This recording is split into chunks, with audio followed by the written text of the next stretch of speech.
Welcome to another episode of my Wake Up Call. This is the podcast where I find out a little bit about my guests and then I save getting to know them better for the podcast because you, our listeners and viewers, when you see some of these up on YouTube, you're curious not just about what my guests are up to, but how they came to be up to that. You know, what's their story? Why are they doing this? And I'm excited to have Patricia Cori on.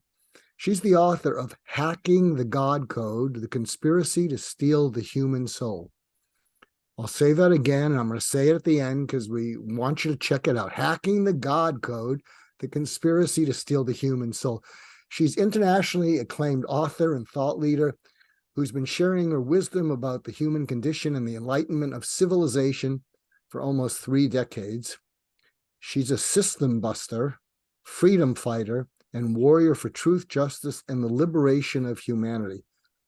Patricia, that's a lot to unpack, so I'm looking forward to that. She's the former host of the popular BBS radio show, Beyond the Matrix. She's been a guest on hundreds of radio and TV programs, including CNN, Coast to Coast FM.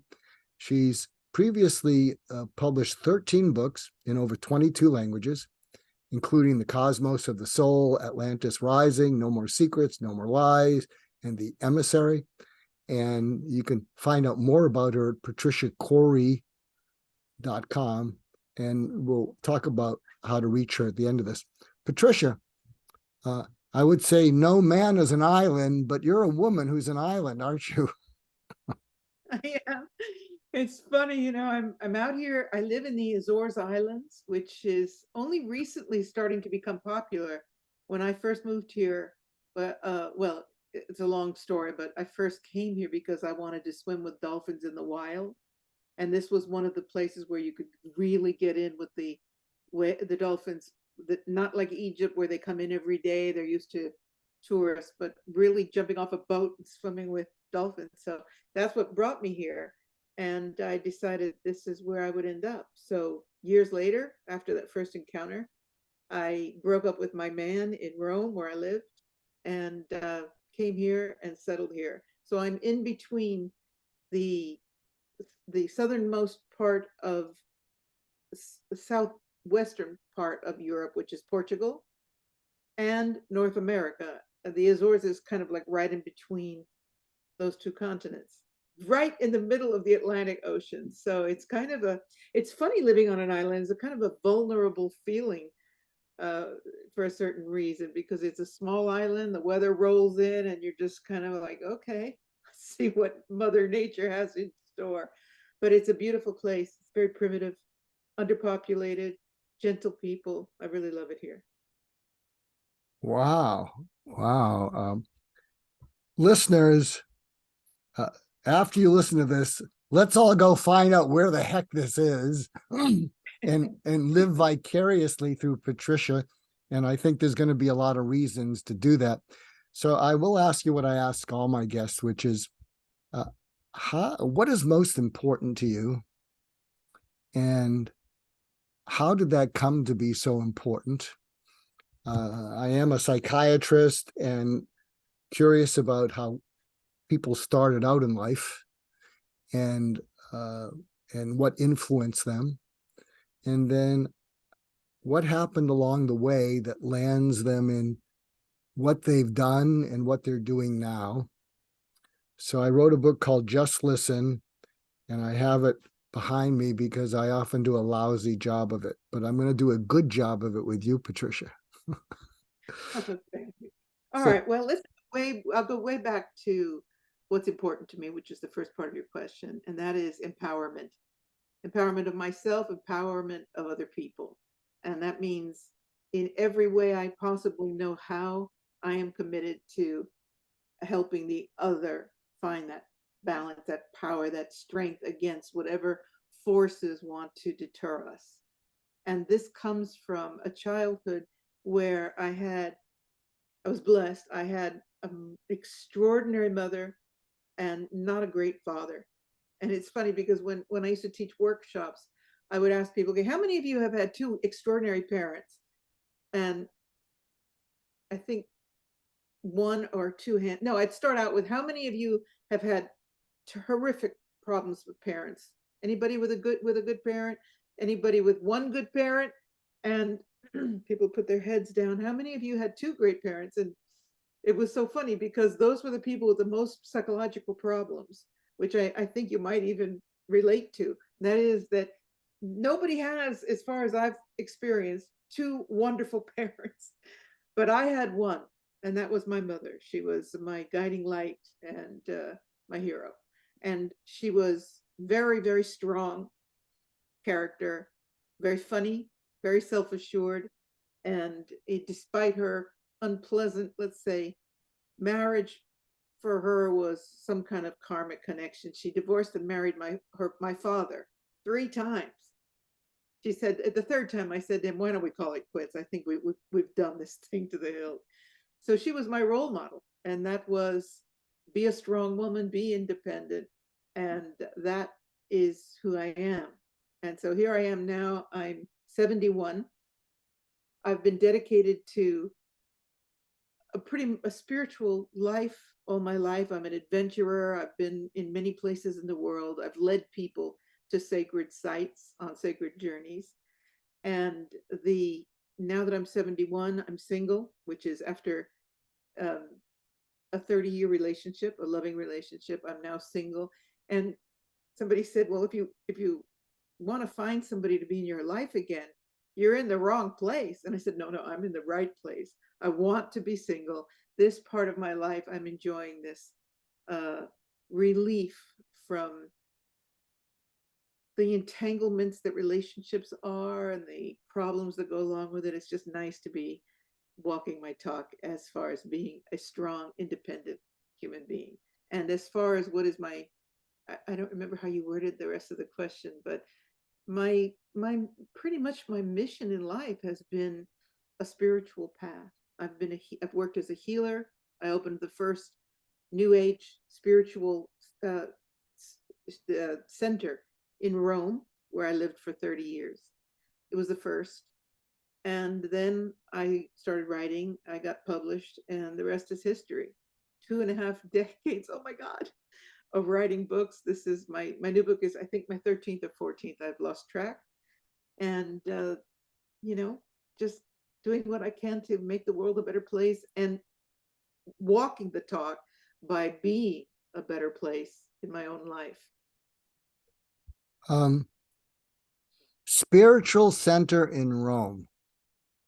I mean, you got the Pope there. So share a little bit about what it was like to open a spiritual center in Rome. Was it seen as something novel? Was it seen as something against religion? Can you tell us a little bit about that experience? Well, that's a very interesting question that you asked, because yes, it was.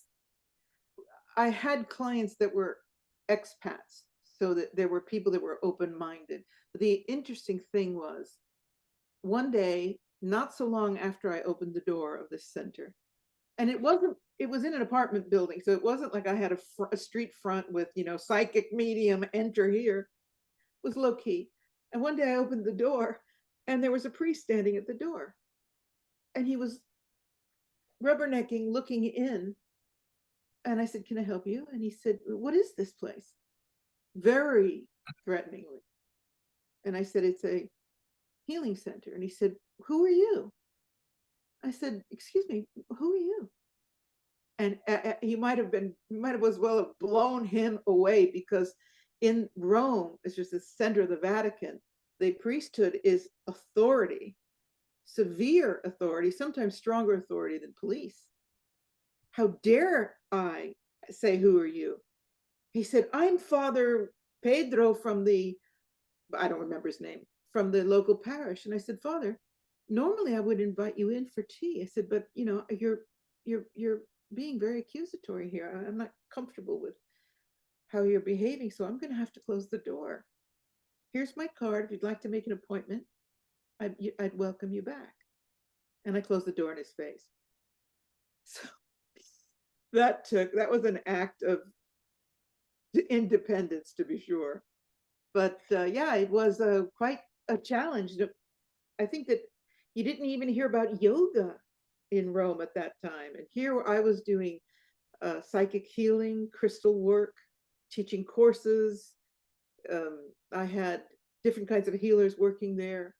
And it was we had a very powerful clientele, but a lot of the people that came in again were expats coming in from the Food Agriculture Organization, the World Food Program, because Rome houses a lot of these organizations. But it was a challenge, I'll tell you that. And I was up to it. So connect some dots in my head. You had this wonderful mother. She was strong. She influenced you in terms of being independent. And was she spiritual? Was she inclined towards some of the things that you focus on and that are important to you? My mother said something happened. I think the spirituality skipped over me. She said, they say it skips a generation. Then again, your grandmother was no prize. She was very funny. My mother was a riot. But she said, I don't understand a lot of the things that you believe in, but I honor your experience. And when I was a child, she said I was an exceptional child.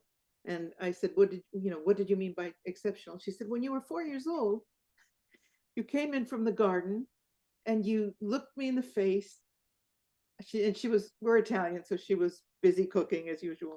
And I said, she said, you said to me these words, Mom, I'm not from this universe.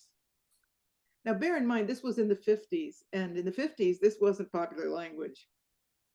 And she said, she looked at me and almost dropped the pot of spaghetti sauce. She said, what do you mean? Where are you from?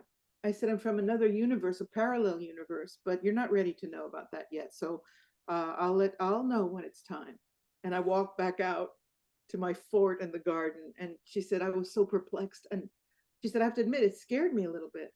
And then the days went on, the months went on. You started talking about these little people that were coming to speak with you. And she said, you were talking weird language.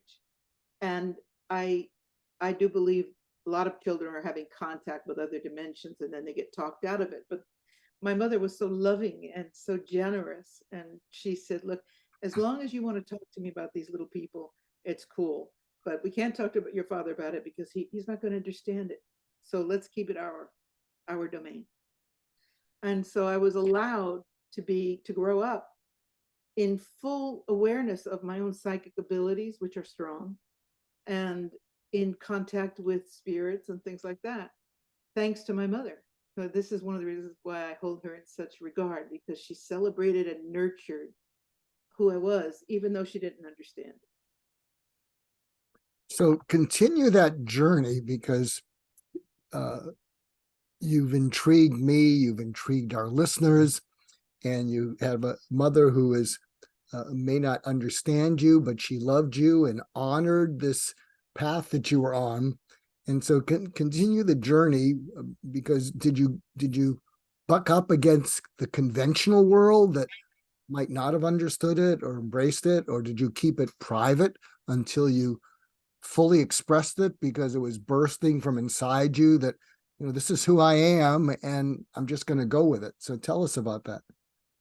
Yeah, I was bucking up against the world since I was a kid. For example, my grandmother was a devoted Catholic and she wanted me to go to church. So my mom said, look, honey, if you want to follow your grandmother, I'll get you to the church. She said, but I'm not going to push it. It's to you to find out what that path is for you. And so I went to catechism. I don't know if you know that term. Catechism was religious release for kids at school. And I went one time, I was maybe 11. I was in junior high school, so I think I was 11. And the nun was talking about miracle this and miracle that. And I raised my hand. And the nun did not want to call on me. I remember it very vividly. And finally, she said, yes, Patty, what is it? I said, well, how do we know that? I mean, it's always a miracle. I mean, you've got the Bible, you've got the history books. Where do we get some knowledge here, some factual historical telling of how that happened. And she said, see me after the class. And after the class, she came back to my back of the room and she said, you don't need to come back. I was flabbergasted. I said, why? She said, because you'll never believe. You don't have faith. You'll never believe. And I was, I guess you could call me a little bratty. I said, wow, the Catholic Church must be doing all right if you can afford to lose a potential client. So that wrapped up my religious portion of my life. And I began to seek wisdom in different texts. I've studied the Buddhist texts. I've been to Tibet twice. I think a lot of us have read and studied a lot of the religious texts, in search of whatever we can glean from different religions, because there's value in them. But I don't adhere to any one belief system. I'm kind of a conglomerate of things I've learned along the way. And in that journey, I have stood up against authority. I'm kind of good at that, like the priest, and challenged the status quo. So as a kid, I was talking about UFOs and ETs and being ridiculed about it. And all the way up through my life, I never let go of that awareness, the psychic awareness. That was my passion. That was, let's say, the metaphysical bend is how I grew, but always challenging the status quo, always questioning authority, burning my bra at the protest against Vietnam. I know I'm dating myself, but that's reality. And always questioning war, challenging what we call governance, to find a way that life for human beings can be better, and to try to support peace, trying to help in any way I can for the human race to find some peace. I want to share an anecdote with you, if that's okay, because this is a conversation, and and you're triggering things. Something my listeners know about me, but you don't. When I was practicing as a psychiatrist, I was focused on suicide prevention. And I'm fortunate none of my patients died by suicide. And part of that, I believe, is that early on, after I finished training, a mishap was my good fortune. So I was going to go into a program after my training, a fellowship, and it fell through. So instead, I decided, well, I'll see, open up my office, see if anyone comes to me. And one of my mentors was one of the, probably top 10 pioneers in suicide prevention. So he'd be referring me all these people who were suicidal. and because I didn't have to follow protocol, and because I wasn't in an institution, I had the experience early on where I would sit there with suicidal patients, and I could pick up that they were screaming at me through their eyes. They weren't saying anything. And what they were saying through their eyes was, you're checking boxes and I'm running out of time. And it got louder and louder. And because I didn't have to report to an institution, I threw away the boxes. And I just let their eyes take me wherever they needed to take me. And they took me into the dark night of the soul. And they took me to a place where they were there alone in the dark night of the soul. And they didn't want to die. They just wanted the pain to go away. So I learned to sit with them in the dark night of the soul and not rush them. And when they experienced me sitting with them in the dark night of the soul, they just started to cry. Because all they'd ever been was alone there.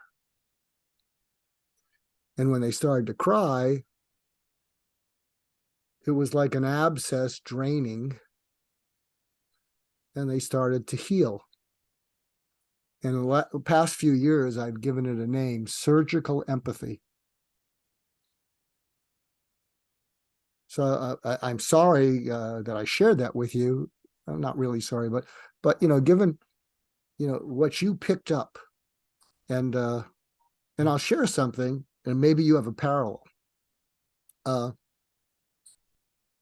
Conventional psychiatry and psychology is not that interested in what I do or how I do it, but they like the results. So they've given me a pass.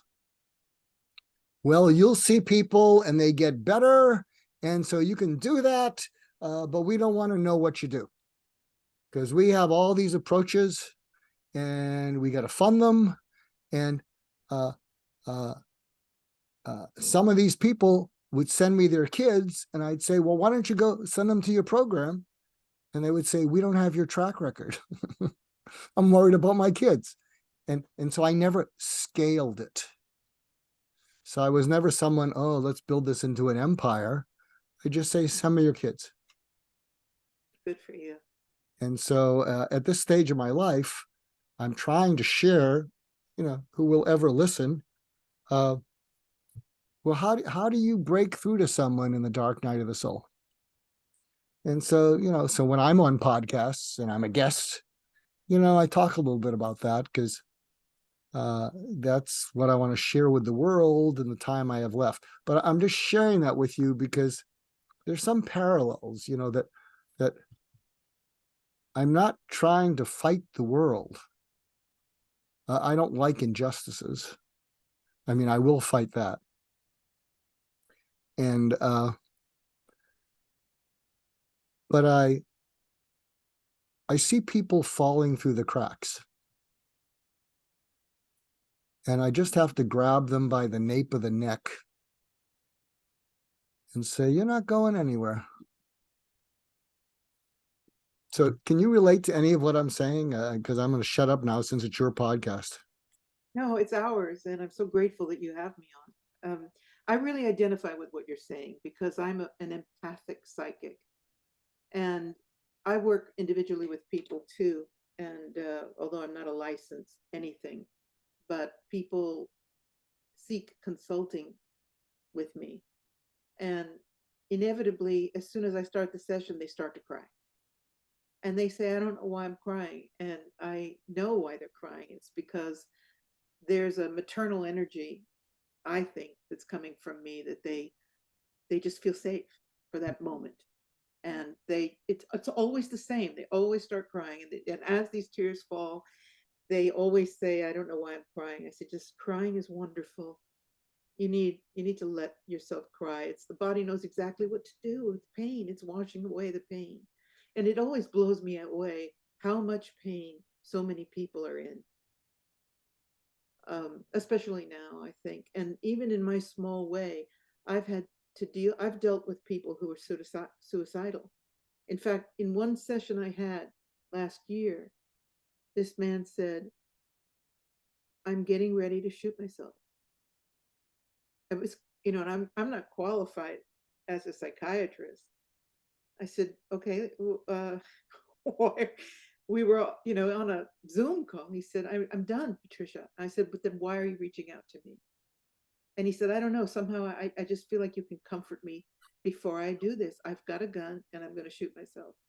And I managed to work with him, just to love him, just to listen, like you say, just listen, and help him understand that somebody gave a damn. Somebody gave a damn enough for him to put the gun away. And he had prepaid for the session, and I learned that he was homeless. So I said, okay, first of all, I'm sending you back these funds. He said, why would you do that? It's because you need them, because you're going to pick yourself up from this moment and you're going to march on. So you're going to need them more than I do. And he started crying, and he said, nobody's ever done anything like that for me before. And it was just such a gift to be able to matter in someone's moment of the dark night of the soul enough to be able to help them over that edge. And I don't have training and I don't have licenses. But I do have a heart. And again, my mother was the ultimate loving soul. She was my guiding light, and she showed me how to love, I guess. I just grew up just being loved. I'm very blessed with that. And so I think that when you ask me, does it relate to you at all? Yeah, I can relate, because you also are an empathic. Maybe not psychic, although I think that's there too, but an empathic human being. That's why you do what you do so well. And, why your book is called Just Listen. It's really kind of a wonderful connection to share that with each other. And to be able to do that, to be that for some people is one of the greatest gifts of my life.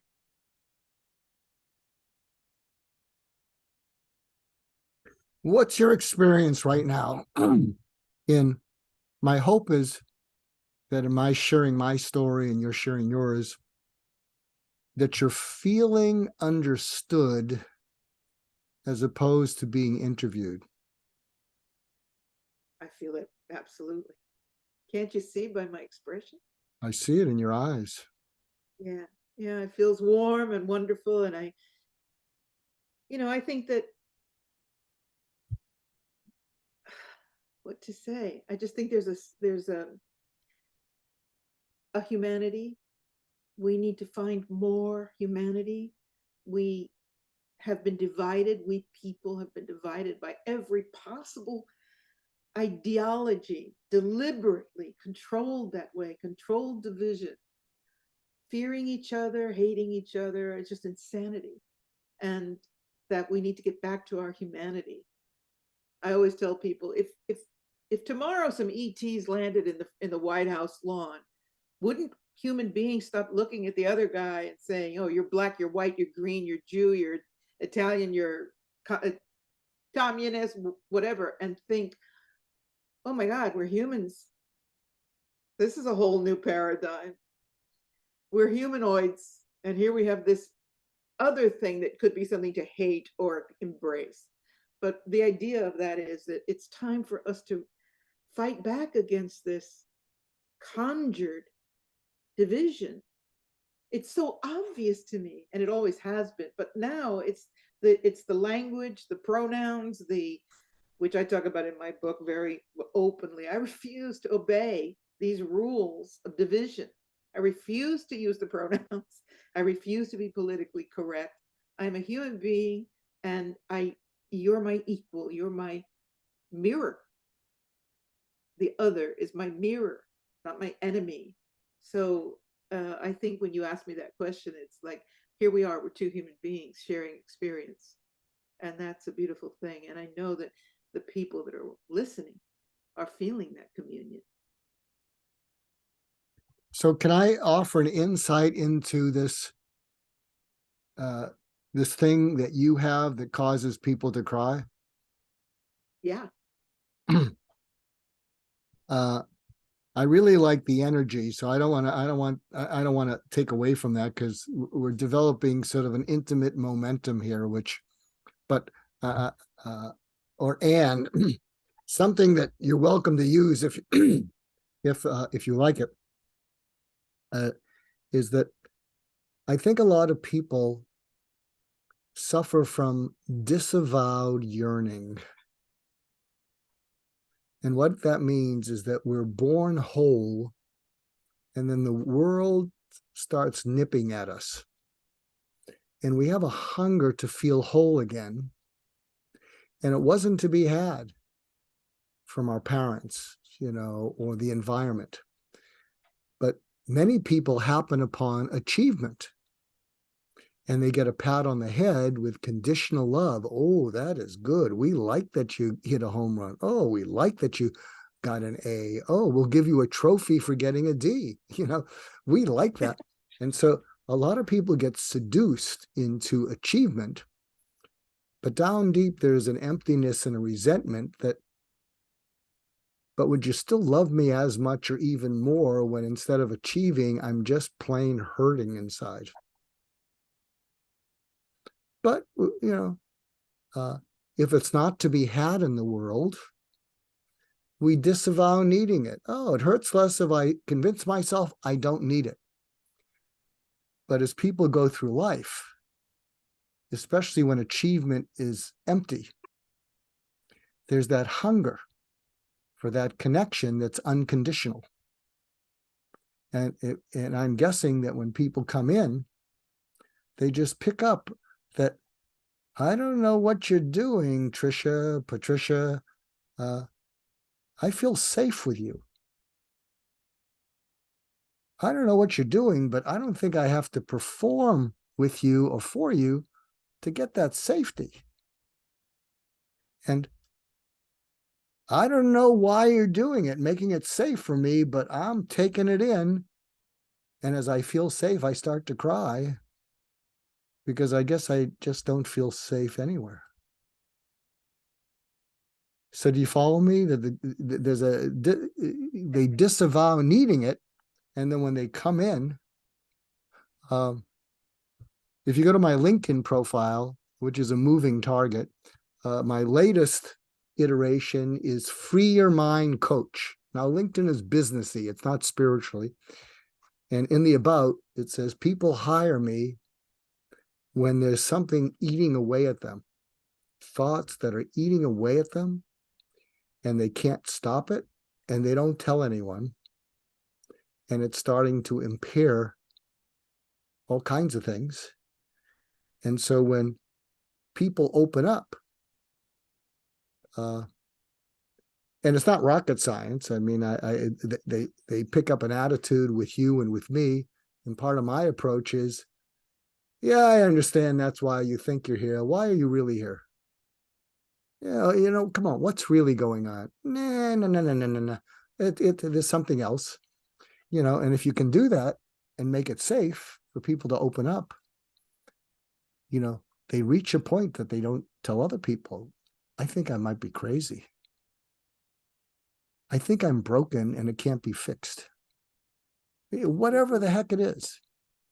But when people can open up, and I'm sharing this, then I'm going to shut up because I think we're sort of kindred spirits to a certain extent. Me too. So I'll shut up there and now you lob it back to me. Well, I hate for you to shut up because you're touching my soul here, but I think that humility is one of my greatest passions, to seek to be humble in my experience and to project that to the other. And you have that quality, and to be in honesty, in simplicity. And that's what it's about. I mean, there's nothing authoritarian about you, and I hope not me either. It's just, look, I'm just trying to be who I am, and if I can be of help to you, great. And that is one of the reasons why people come in to the energy. It's like, this is safe harbor. This is unusual, because in the world we live in now, people are posturing so much because there are all these barriers and walls and divisions and postures and behavioral requirements and authorities. And I mean, it's just hard to be human. And in the spiritual realm of healers and metaphysicians, whatever, there's so much egocentricity and guruhood and authoritarian, and people talking about what planet they've come from with messages for human race. I've also done some of that work, but it's very intimidating. So when people find, like I think you said, safe harbor, where I don't have anything to prove to anyone, you don't either, and it's wonderful gift to be able to be that and to feel it. I think, I mean, it's not just this altruistic thing where I'm in service to humanity. It's a great gift to feel that way. I have no children, unfortunately, although I do have dogs. You see them in the background attempting to make trouble here.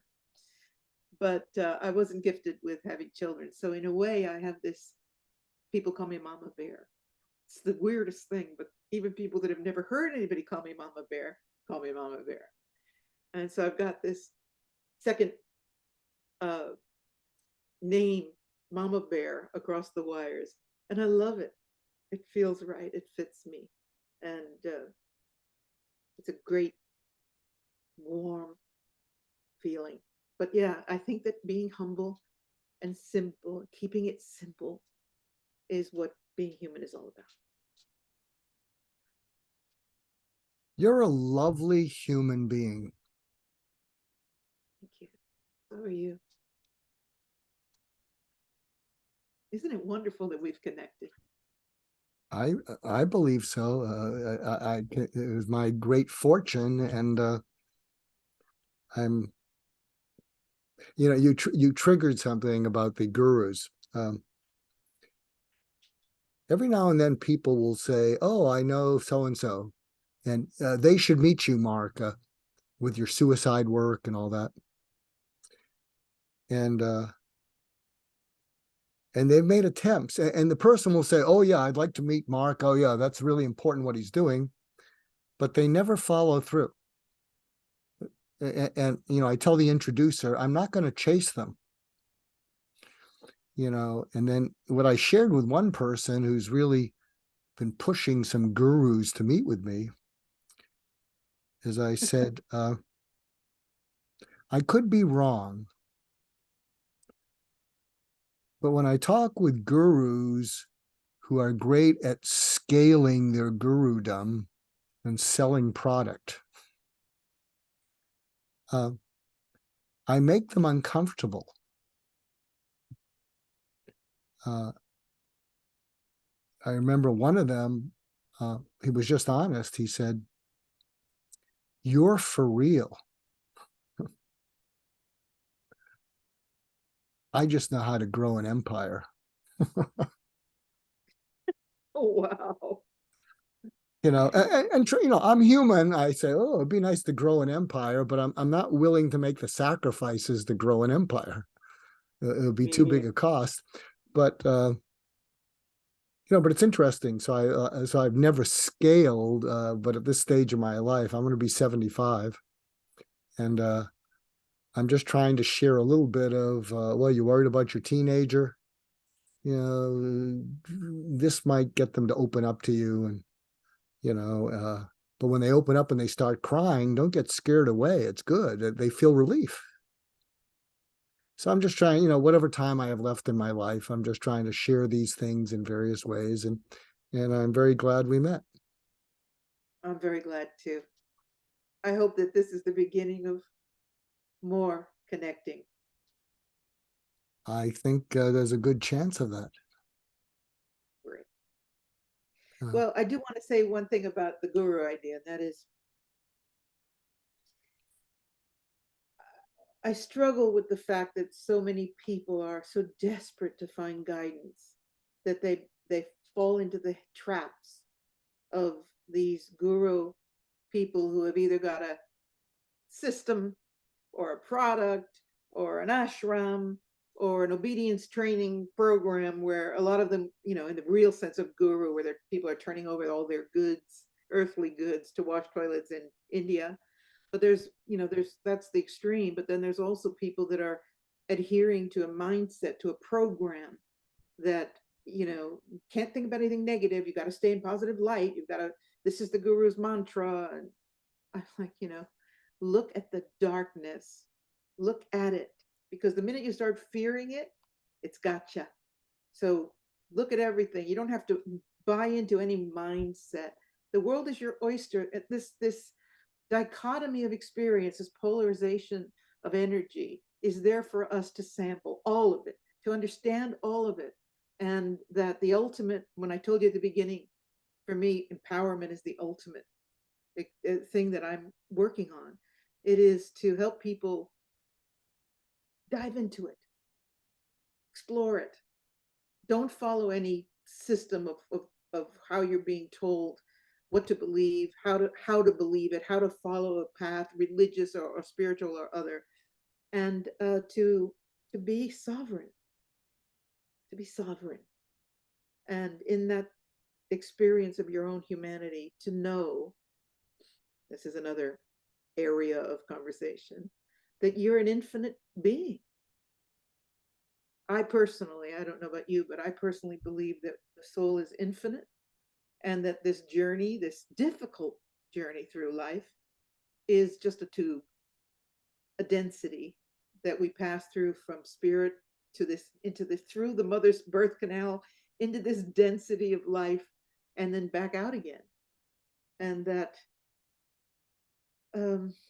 it's important not to take it so terribly seriously that either you live in fear of it, of mortality, or that you focus on suffering, or that you ignore completely reality and follow a doctrine that's going to keep you in this this la la land of always being positive. So I guess I'm kind of ranting here a bit, but I just wanted to say that I invite people to really explore their own passions, their own belief systems, to accumulate not just one way, or especially if someone's telling you what to believe, but to gather what feels right and incorporate it into your structure, your guidance, your inner guidance. Did I run away with thought there? No, no, no. I'm just I like the melody and the lyric, and I'm just savoring being a little bit mesmerized. You're doing good, Patricia. Oh, gee shucks. Well, it's wonderful to be able to talk this way with someone instead of, in interviews, a lot of times it's kind of a drill. What's the book about? Blah, blah, blah. But to have this very human exchange of kindred spirits, it's a great gift. Very grateful. Oh, well, I am too. I'm not doing much speaking anymore because of kind of where I am in life, but I want to share something with you that if you like it, you're welcome to use. And I'll channel my inner Patricia. So there I am in a crowd, and so I'm being Patricia, and I say to them, how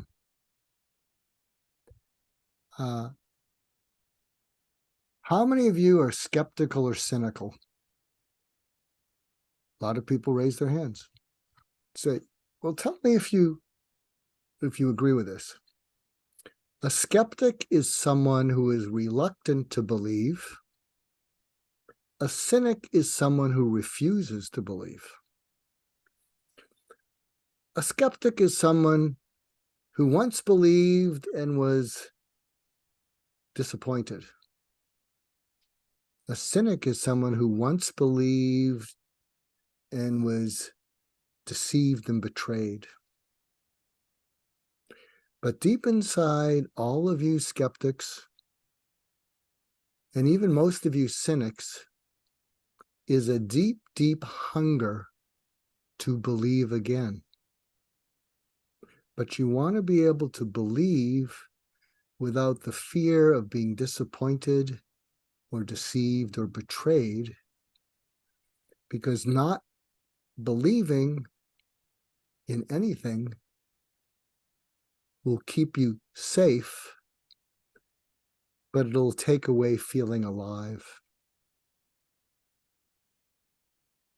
And maybe together we can create, something that, you're willing to try believing in. And so does that make any sense to you? You're one profound human being. That Oh, makes total sense. I'll bet you say that's all the profound human. But I think that's you. I'm here. Let's not spend time and waste energy finding enemies and finding fault. We have much bigger fish, not to fry, but to explore. Absolutely. And I'm here to try to introduce to you the possibility of believing safely and not feeling foolish, not feeling like you're an idiot, not feeling like someone's going to take advantage of you. and I can't do it without you. So we find ourselves together here. I'm just spieling here, but that, that's I'm doing my inner Patricia. So Well, I was feeling before you, so we're on common ground. Yeah, I love what you've said. And, giving people space to believe or not believe is wonderful. So back when I was on the speaker circuit, and I would get the hands, and people would say something like, is there any proof of what you're saying? And, I would say probably not. You're going to either have to run it through your heart. And if you trust that what I'm saying is true to me, and I'm not here to prove it to you, I'm just sharing my truth with you. And you don't have to embrace it or reject it. You can just say, well, okay, that's what she's about. But no, I don't have any proof. That's what I mean about being honest. When you're truly honest with another human being, and you're not profiling, and you're not saying, look, I've got the track record and I'm the psychic here. It's just, no, I don't know. Like, I'll give you an example. I was doing a radio show in San Diego to promote a workshop that I was giving there years ago. And somebody called in and he said, why should I take your course? What's different about you? What am I going to learn from you that I wouldn't learn from anyone else? And I said, I don't know. And the guy that was hosting the course was in the studio going, because he wanted me to get the numbers. I said, if you feel that way, you shouldn't come. And the caller was like, well, I'm just trying to understand. I mean, what's so special about you? I said, the only thing I can say is give it a shot. If you're not happy, you leave. Nobody will keep your money. There's no threat here. There's nothing that I said, just come to give yourself the chance to just examine something without the fear that somebody's going to rip you off, or that you're going to somehow get screwed, or just follow it through. Because I said, the fact that you're calling and asking me to convince you means there's a part of you that really wants to know it. So come, it'll be free entry and free exit if you aren't happy. But otherwise, if you really feel that you're getting ripped off here and that I'm a con, don't come. He said, I'll be there. And the guy that was running the course said, oh, that's a big gamble. I mean, we need bodies in the room. I said, not that bad. I don't need bodies in any room that bad that I'm going to let anybody feel like I'm taking advantage. Never happened. I remember I was giving a presentation because there's a part of me that's I can be a little feisty. I noticed. And I can remember someone saying something like that. And again, this is not your style, but when the person said that, I looked at them and I said, you've been burned before, haven't you? Mm. What? I said, you've been burned before, and you've been burned before in some ways in which you felt not just angry, but foolish. Wow. And you were traumatized by that. And you don't want to be re-traumatized by being burned again and feeling foolish. And I can understand that. But let me say this to you. If you feel burned by what we do together, you come after me legally. Wow, that's strong. Well, I can be feisty. I like it. I don't say, oh, you can drop the course and you don't have to pay. I say, you come after me if you feel burned. And I remember someone would say, why would you say that? I say, because if the carrot I'm offering you is that you can experience completely safety and basic trust at the bottom of your Ericksonian personality, and then I take it away, that's cruel. I don't do cruel. You touch my Feisty, huh? not so feisty, very deep.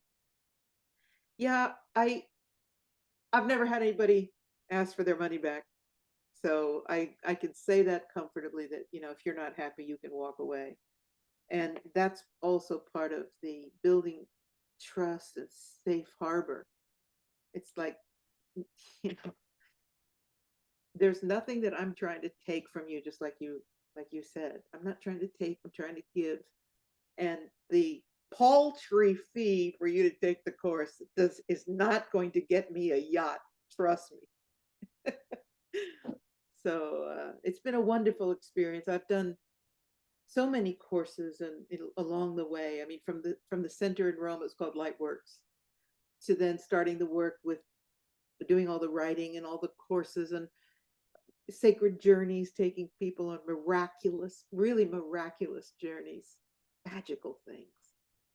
It's been a great life. And you know, I don't like to think of it as those years I have left, because I think that I'm just entering my third trimester now, and I think it's going to be my best yet, which is ready. But I So do. Oh, how can our listeners support you, uh, help launch you into your last trimester? well, I don't know if they can help launch me. I'm already launched. The big 70 is upon us here. But I do have a new book out, and it's very important. I think it's a very important book, and the people are raving about it as being a book that is, well, somebody just told me today it's the most important book she's read this year, which is a big compliment. But I think that it's about empowering the other to face the issues at hand, and there are many, and the controls, and there are many, and how to stand in their dignity and sovereignty and community. And I hope that people will take a look at this book. And I've got plenty of other ones out there too, but right now I'm really working on getting this book. It's the first time I've self-published a book, by the way, because the publisher said, "Yeah, this is a little too dangerous for us." So And I'm gonna help you tee it up so we can get people to want to buy the book. So, and also if you're talking about it, because I coach people on how to be more impactful, how to be more engaging, how to be a little bit more feisty. Uh, although you're feisty enough, but what I find whets people's appetite to do something or buy a book is three things. And I want you to fill in the blanks. The first thing is you're going to share something from the book where people would say, I never would have thought of that ever. And it's relevant to me. So the first is you're going to give us a nugget where people say, I never would have thought of that. And that's relative to me, kind of my search or what I'm going through. The second part of it is it's not only relevant to me, I think it would work. I think that would actually work, to help me with some situation I'm facing. And then the third step is a first step. I'm going to get started now. Give me a tactic, a tool, something I can try today or tomorrow. So I'm doing the drum roll, and here's your chance to tee it up. And if you're listening in, there's many of these because there's so much to Patricia. But can you give us an example of something that when people discover it, they'll say, I never would have thought of it that way. And that's what I've been looking for. And I think that would work. And I'm going to get started. Can you fill in the blanks? okay, so the first one is I go into this in the book that giving away your DNA, that the book deals a lot with DNA and the situation at hand, that there are forces that are out to alter the DNA. So the first thing that I bring forward is stop sending your DNA samples away to the DNA ancestry organization that is gathering human DNA, and you're even paying them for it so that they can tell you if you're third generation Italian or whatever. Meanwhile, you're providing this sacred information, your genetics, your family genetics, your lineage, and your biology to an unknown source, a laboratory, probably in China. So this is something I think people don't think about as they aimlessly, blindly, faithfully, and somewhat naively send off these little kits, pay them $80 as well. And a lot of this data is going into laboratories, and we're hearing that it's going to China.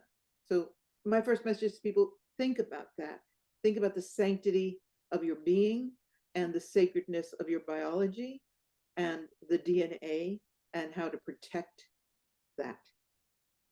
And you don't want, which I go into the book, you really don't want to potentially have your DNA be mixed with monkey DNA, and then part of you is in a new species, in some aberrant chimera. So that is a warning, but it's also information that I think is very important for people to consider. The second question was what? Uh, How to? well, the second question is that would actually work. That would help me solve a problem. So the problem that it would solve is, I think the message you're giving is there's things that are very special and even sacred about every human being. And there are forces out there that may invite you to give it away to be used in some way that kind of contaminates the specialness and the sacredness. And it's one thing, when you're on Facebook and whatever, and, and they know all this information about you, that's bad enough, but your DNA is your DNA. I mean, that's your real makeup. That's your God code. That's your God code. And you just may want to pause and think before you just give it away willy-nilly to the forces in the world that are not in it for you, even though they say they're in it for you. And maybe the problem you're solving is, I like innocence because it's childlike, but I'd like to protect you from being naive. Exactly. It's lovely to be innocent. It's lovely to have the joy of wonder, as you go out in nature. But you need to be protective of areas where you could be a little naive. And that includes, which is an area that is very controversial, accepting medications that are interfering with in accepting any invasive substance that is intent upon altering the DNA, which is what the human race is facing with at this time, So it is very important to have this understanding that when you allow your DNA to be tampered with, you are not only altering your genetics, you are not only providing that data, because the DNA is a data system for laboratories to make mutations, but now the question has come up in legal terms, is that if a laboratory takes your DNA and mutates it in the laboratory, it owns that mutated DNA. And this has gone to the Supreme Court. And I thought, whoa, here, wait a minute, which is something I discuss in this book. So are you suggesting that if you give your sample to, let's say, DNA Ancestry, and then it ends up in a laboratory, they own part of you? Or worse, if they mutate your DNA inside of you, Do they own you at the DNA level? That would be slavery at the cellular level. So I think it's very important for people to consider this. It's not just a lightweight thing that people have understood. Go get your ancestry, find out how many generations Italian you are. This is a very insipid program. And I think it's important for people to know about this, which is why I've written this book, to know about it, to understand it, and to take back the sovereignty of their being from consciousness, emotion, mental processes, all the way down to the DNA itself. You know, a couple words I'd suggest you put into your spiel are purity versus impurity. You know, would you agree that there are some things in life, some things inside your own life that are pure? And would you also agree that there's something, maybe not sinister, but there are some forces that can add impurities to it? And that we need to protect the purity from that. It's not unlike being in a relationship and in which the purity of trust, I can trust you to never hurt me or take advantage of me. That's one of the most special things about love. But then when the takes money from you, cheats on you, I think one of the reasons it just rips the other person apart is that they've forever damaged something that was pure. I agree completely. And when it comes to ending relationships and the trauma involved in that, and I've just, 5 years ago, I ended it was ended upon me, a 30-year relationship, and he broke the trust. And we always agreed that if there would ever be an ending, that we would do it with dignity and compassion and care. And he didn't. And he just pulled the rug out and broke the trust. And I thought, wow, you dirty dog, because he knew. And most people, when they do that, they know that is the most vulnerable thing that happens to a person, because you start to doubt your own ability to judge when you've been betrayed. When, like you said, when the purity is taken away, it taints your vision. So that's why so many people can't go on to another relationship, because they can't trust anybody anymore.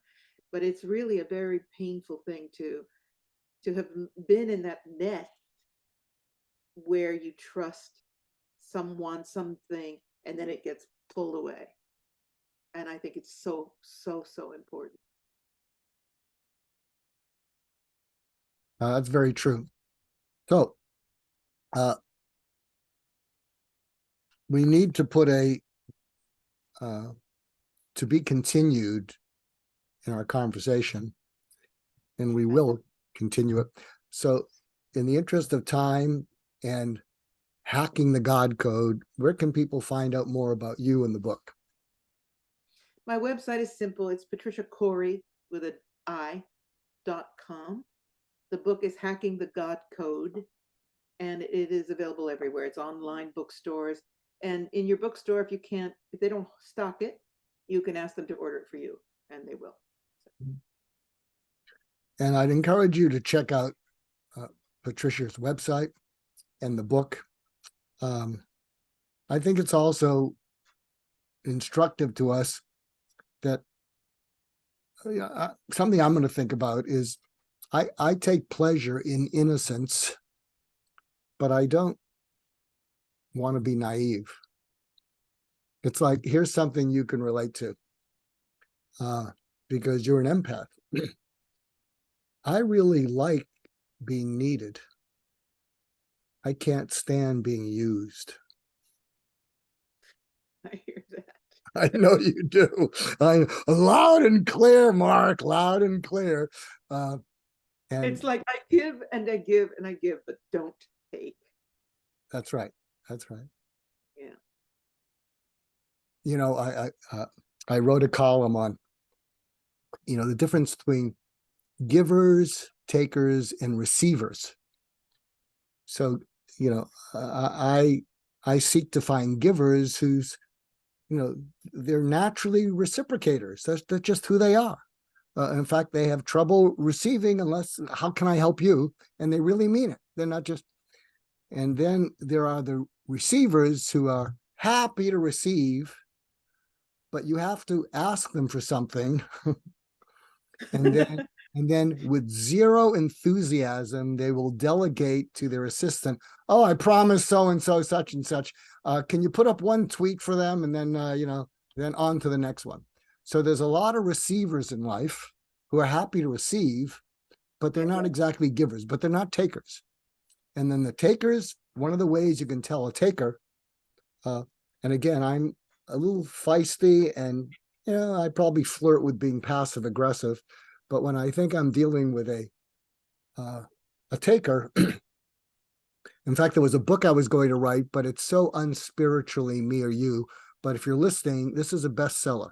You write this book, it's a bestseller. It's called Get Even plus 10%. How to never be taken advantage. That's a bestseller. It's so out of alignment with me. That's a New York Times bestseller. Go write it. If you're listening, go, you know, go with our blessing. But one of the things I would do if I'm dealing with a taker is my gut is sensing that.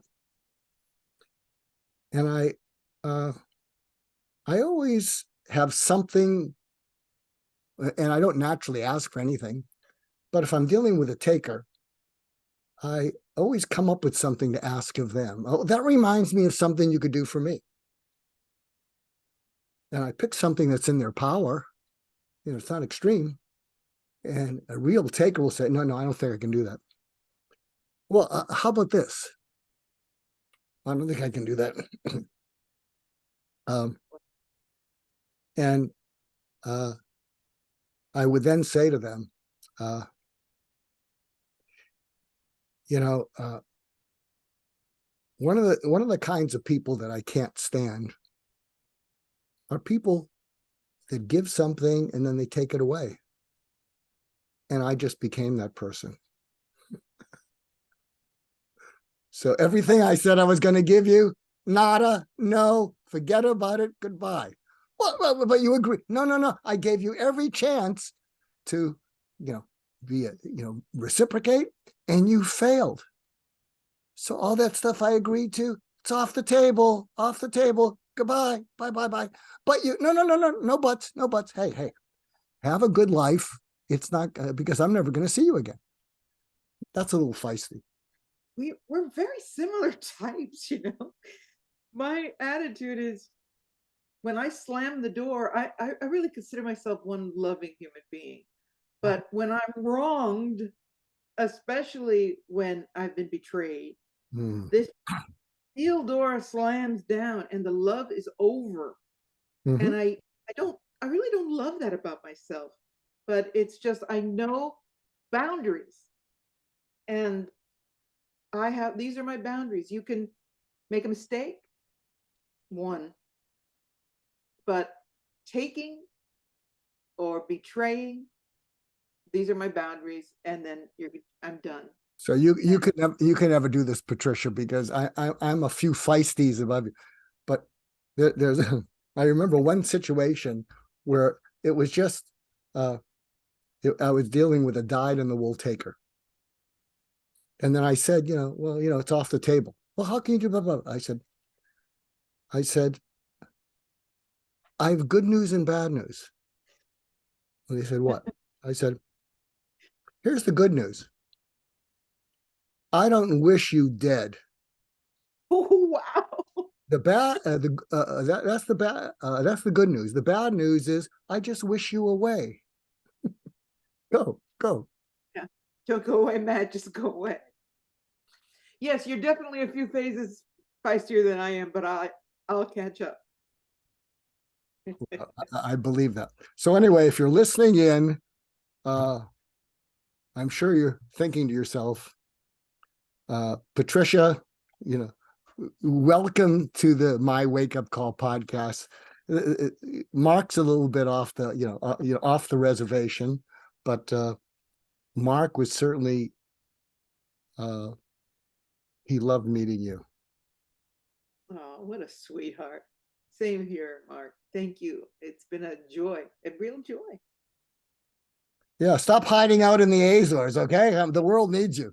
I'm trying, but it's a nice little Right. respite from the insanity of the world. I am immediately going to my world atlas to find out where the heck it is. Well, come over and I'll make you an Italian dinner you won't forget. Well, Oh, to be my continued. So thank you. And to our when the conversation is ending. oh, Get down, Pepper. she's beautiful. Yeah. So thank you to our listeners. If you liked this, and if you thought my feisty went a little bit too far, I'll ratchet it back. But do check out what Patricia Cori's up to and her book. And when wake up calls come your way, please, please just wake up. Okay? Just wake up. It won't hurt you. Take care, everyone.